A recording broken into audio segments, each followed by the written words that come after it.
I'm honored to be a part of the speakers here. This is a really great conference and it's really, really cool. Today we are going to talk about building stateful workloads in Kubernetes. Here's the part where I tell you, I'm definitely going to post my slides on my site tonight. You're going to hit my site tomorrow, next week, next month. In about 3 months, you're going to get tired of waiting and you're going to email me and you're going to say, hey, can you post your slides? And in about 6 months, I'm going to respond and say, yeah, I'll definitely post them. Which is why you can go to robrich.org right now, click on presentations right here at the top. Here's building stateful workloads in Kubernetes. Click on this and you will get exactly to the slides that we're going to look at right now. They are online right now. Achievement unlocked. While you're there, click on About Me and you'll see some of the things that I've done. Microsoft MVP, we talked about that. I'm a friend of Redgate. AZ GiveCamp is wonderful. AZ GiveCamp brings volunteer developers together with charities who otherwise couldn't afford software services. We start building software for them Friday after work. Sunday afternoon, we deliver that completed software back to the charities. Sleep is optional, caffeine provided. If you're in Phoenix, come join us for the next AZ GiveCamp. This will be our 10th year, and it'll be a lot of fun. Or if you'd like to see a GiveCamp in your area, reach out to me on Twitter or by email, and let's see if we can get a GiveCamp installed in your environment so that we can serve the charities in your area as well. Some of the things I'm particularly proud of, SQL source control basics. I worked on Gulp as a core contributor in version 2 and version 3. One of the things I'm particularly proud of is they read my comment for a .NET Rocks podcast episode on the air, and they sent me a mug. Woohoo! So that's my claim to fame. So we're here to talk about stateful workloads in Kubernetes. We talked about this guy. Stateless Kubernetes. Here's where we usually start, and this is really cool. We usually start with something like this. We've got a user, we've figured out ingress, a service that is that load balancer across all of our pods that host containers. We got this. This is the easy part. But our application probably looks something like this. We still have the pods, we still have the service, we still have the ingress, but we also have SSL certificates, we have file storage, we have databases, we have authentication and authorization into those resources. We have, well, state. So let's talk about state. What is state? Well, here's some states. I can't hear you laughing along with me, but this is kind of fun. We aren't going to talk about these states. We're going to talk about these states. State. It's content that lives beyond the current lifetime. Now, that current lifetime depends a lot on what you're doing. It could be the lifetime of the function call, or it could be the lifetime of a request response cycle, or it could be the lifetime of a server restart. As we're developing software classes, we'll move variables into the class to get them out of the method so that we can have a stateful variable beyond just a method call. And so as we're looking at state, we'll look at these mechanisms in Kubernetes of how to create these types of things. Configuration, secrets, data stores, file stores, and singleton services. Singleton services are those pieces where everything needs to happen in a single piece. Perhaps we need to evaluate the entire customer's history to make a decision about a loan. Or perhaps we need to do a month-end report where the entirety of the system needs to be computed at the same time. A great example here is an auto-incrementing primary key. If we have a cluster of machines, they have to agree on what is the next primary key. So we need a mechanism to do these stateful things on top of the stateless Kubernetes mechanism. Here's those things that we'll look at again. Configuration, secrets, data stores, file stores, and those singleton services, clusters of machines. So the cool and annoying piece is that kubectl get all returns all of these stateless things. It does not return all of these stateful things. So the majority of the things that we're going to talk about, when you do a kubectl get all, you will not see. And that's on purpose, kind of.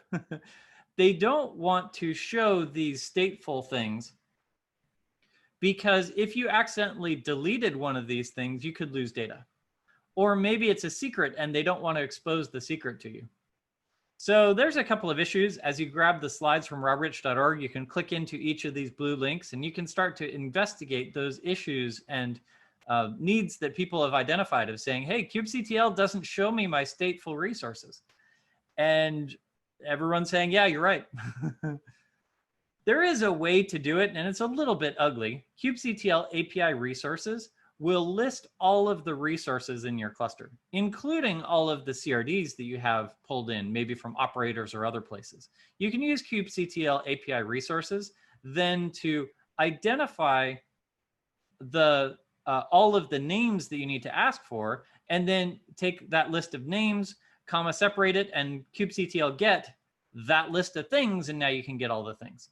Or there's this great Stack Overflow post that lists this mechanism, kubectl get, and then it shells into this environment, kubectl API resources, pipe it to awk to go get that name, comma, separate them, and ultimately, pass that off.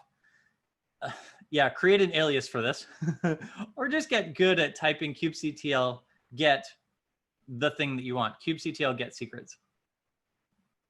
But that's why when you do kubectl get all, you won't see a lot of the things that we're looking for. They're there, they just aren't part of all. Okay, first stop in our stateful journey, let's look at volumes. When we look at volumes, we want to store files. We want to be able to persist something so that when we upload it, it's there. We could consider this maybe a user's profile picture. We want to save that picture to a file store. Now we could save it into a pod, but if that pod restarts, then that file store is gone. Or if we save it into a pod and the next request goes to a different pod in the cluster, then that resource is gone. So we want a durable storage outside the pod. Now this will be network storage. We'll pretend like it isn't, but file locks don't work in this case. File locks don't work because file locks are specific to a particular machine. And because this storage is across a network, then each pod, each container locking that file doesn't impact the containers, any of the other containers. So just be aware that file locks aren't as expected. You'll want to create a naming convention such that you can keep your storage separate, or just understand that other things may be writing or reading that file at that same time. So let's look at how we would do this. Here's a pod definition. We may choose to put this pod definition inside of a template or just specify it on its own. This pod definition has all of the normal details of a pod definition, but then it also has this volume mounts section.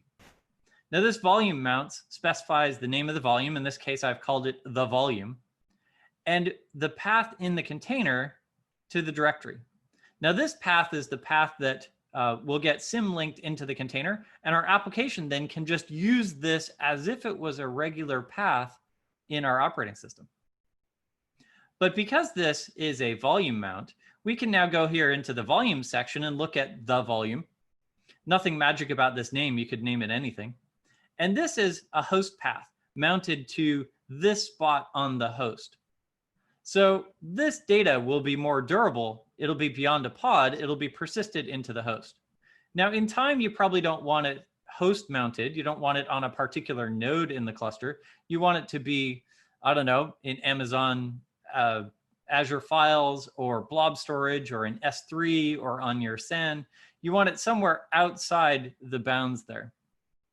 But for this test, host path is perfect because that will work inside Docker Desktop. That'll work inside Minikube. So feel free to grab these slides from robrich.org, copy this code, paste it into your application, and give it a try. So file storage. Well, then the magic question, as I get ready to push this into production, who owns the hard drive? Now we created this pod definition. The majority of the pod definition is defined for the developer to mirror their application's needs. So does that mean the developer needs to own the hard drive? Should the developer be responsible for backing up the content on this drive, ensuring that it's stored safely? Or should that concept be pushed to operations where they have a naming convention that matches the needs of the organization and have retention policies that ensure that this data is handled correctly? but that was all in one file. So can operations own this piece, but not that piece? There's a native abstraction here in Kubernetes that allows us to do exactly this. We have our hard drive. This is our storage. Let's carve this hard drive up into little volumes. Now, the volumes can be bigger or smaller. In this case, they're all the same size, but that's just for the sake of this diagram. Each of these persistent volumes then is a logical drive, but it's just a piece of this larger storage that we have. Now we'll have the persistent volumes. An application can claim one of these with a persistent volume claim and then symlink it into the container as one of those folders. We have storage, a persistent volume claim, and a container inside of a pod. Now, what's really cool is the persistent volume claim and the container in the pod can be owned by the developer. The storage and the persistent volume can be owned by operations. If we have this separation in our organization where we need operations and developers to work differently, this persistent volume and persistent volume claim mechanism can work really elegantly to separate those pieces. Ops owns the persistent volume, devs own the persistent volume claim, and they match in the ways that make it so that that resource is then available to the container. The container doesn't need to worry about where it's actually stored. Operations doesn't need to worry about which folder it's mapped into the pod. This built-in mechanism in Kubernetes allows this separation of duties. So here's a persistent volume. We'll see that we're defining this persistent volume with a given name. We're giving a storage class, a capacity. In this case, our capacity is 10 gigs. And we're giving it a read-write once mode. We can say read-write once. Only one container can read and write this. One pod can attach this as a read-writable drive at a time.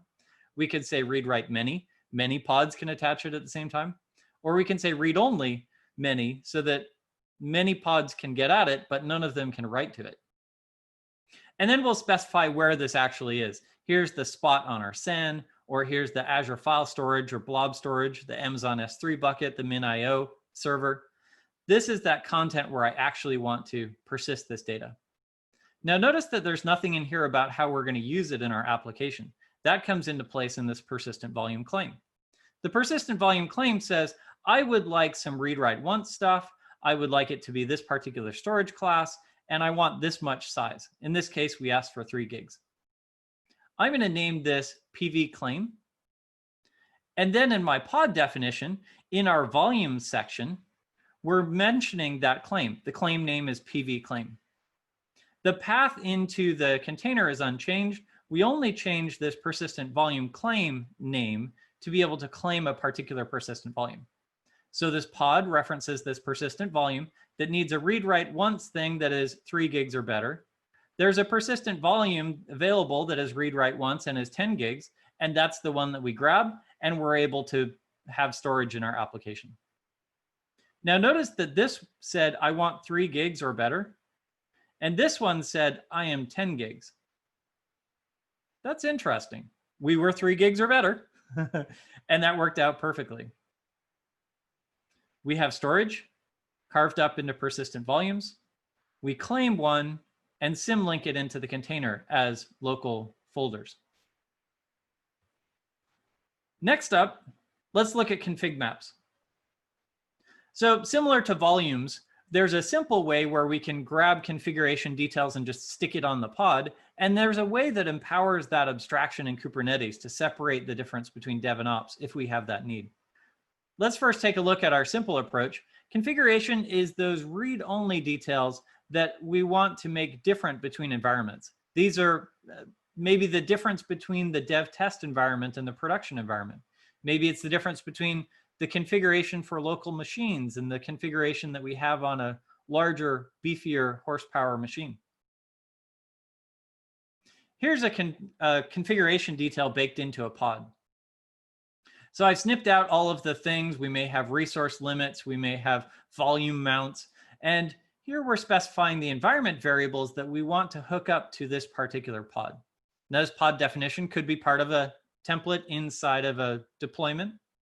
But we're just specifying the environment variables. Here's an environment. I want the message, and its value is hello world. So inside my application, I'll just go look for an environment variable called the message, and I'll get the value that I need. Here's one named foo, and its value is bar. Now, the application doesn't have any details about how it works, but this is baked into the pod. And so if I were to use this across my environments, I would likely need to change my pod definition to match each environment. Instead, let's separate these to different operations. We'll have operations own the configuration details, and we'll have developers pull in those into their application. Here's a config map, and this config map identifies the secrets involved in our application. So here's the config map. In this case, the data, we have a key of database, a value of memsql, logging is set to true, the API URL is this API URL, and in our pod, we then reference this config map. We don't need to enumerate all of the environment variables. All of them just get pulled in to our pod. Our pod definition is now the same in every environment, and the config map can be owned by operations and set in each environment to be the values appropriate for that environment. If we wanted to, we could also mount these not as environment variables, but as a volume mount. In this case, here's that config map, and here's the mount path. Inside this directory, I'll end up with a file per key, and my application can choose to open that file and get out the values. That might be a little bit easier for some applications than having environment variables. It might be a little bit cleaner to not have those environment variables just around all the time, but rather you have to go get them. It depends on your use case, which one makes sense. Both of these are valid approaches. So config maps. We're carefully getting to the part where some of this configuration is secret. I want my database connection string not to be just an environment variable kicking around, but I want to keep this encrypted at rest. I want to keep this secure. So ultimately, secrets. Secrets are encrypted at rest starting with Kubernetes 1.13. We're up to 1.18 now, so I would expect that your Kubernetes cluster has your secrets encrypted now. But all else being equal, that's pretty recent. Before this, they were just stored base64 encoded in etcd and replicated to each node in the cluster. So if you lost any of your nodes, you probably lost all of your secrets. I'm glad that they're now encrypted at rest. Secrets. So you can create a secret as a YAML file, as we're doing right here. Here's our secret name, DB connection, and we have various keys inside here, the database username, the database password, and their particular values. It's possible to do this in YAML. I would recommend that we don't. It's really easy to accidentally end up with these in source control. And at that point, you've just lost your secrets. Now here we're saying string data. You could also say data and have these as base64 encoded values. Base64 is not secret. So I prefer string data just so that I don't have to do a whole lot of hoop jumping to get my data into place. But if your data needs to span multiple lines, or if base64 makes more sense, then you can definitely flip this to be a base64 encoded string. So we've got our secrets. A better way to do this is to create the secret on the command line. kubectl create secret. I'll give it that name, in this case, DB connection, and then I'll specify my keys and values. Here's my username, and I'll set that value to dev user. My password is password. And then go clear your bash history. But by doing it this way, there is no possible way that these will leak into source control. They were never in source control. Now we may need in source control the values for each developer so that as we onboard new developers, they don't have to go figure out what all those are. So maybe we'll source control the dev versions of these, and then we won't source control the production version, or we'll source control it inside a GitOps mechanism where that data is secure. So secrets, again, similar to config maps, we can mount secrets either as volumes or as environment variables. In this case, we're mounting it as a volume. So it's just a regular volume declaration, but now we're specifying that our volume source is a secret. It'll go look in DB connection and enumerate all of the keys inside DB connection and expose those as files inside this directory inside my container.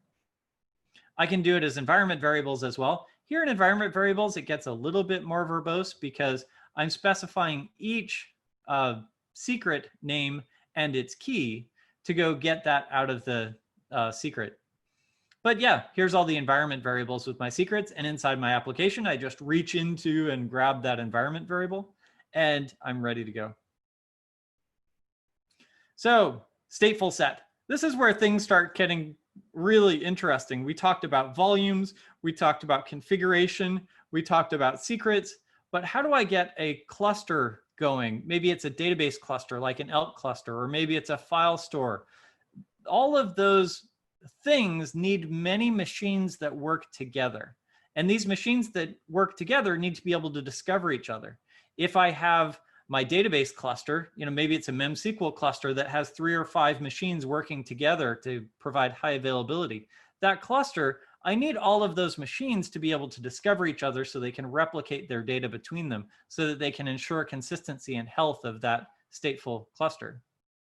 So this stateful set allows us to create that bundle of machines that work together. Now the term cluster is now overloaded. We created a Kubernetes cluster, and then we created an ELK stack cluster or a MemSQL database cluster on top of that. So each of these machines inside of our stateful cluster will be much like a deployment, but with predictable names. So I'll have machine 0, machine 1, machine 2 inside my database cluster. And now machine 0 knows how to talk to machine 1, and machine 1 knows how to talk to machine 2. So examples, a Kafka cluster, an ELK stack cluster, a database cluster, a distributed database like MemSQL.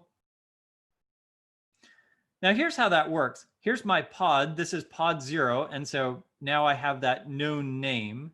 I have pod 1. If this pod were to go down, a new pod would come up and it would also be named pod 1. So now I have that durable name so that I can get back to it. As part of that, we have this headless service.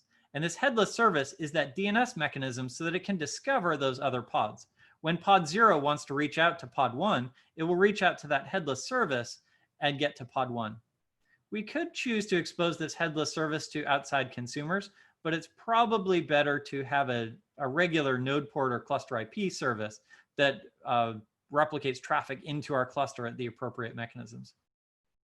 So here's that stateful set. And the stateful set is pretty much a deployment. We have a template. Inside of our template, we have a pod definition. Outside of our template, we have the number of replicas.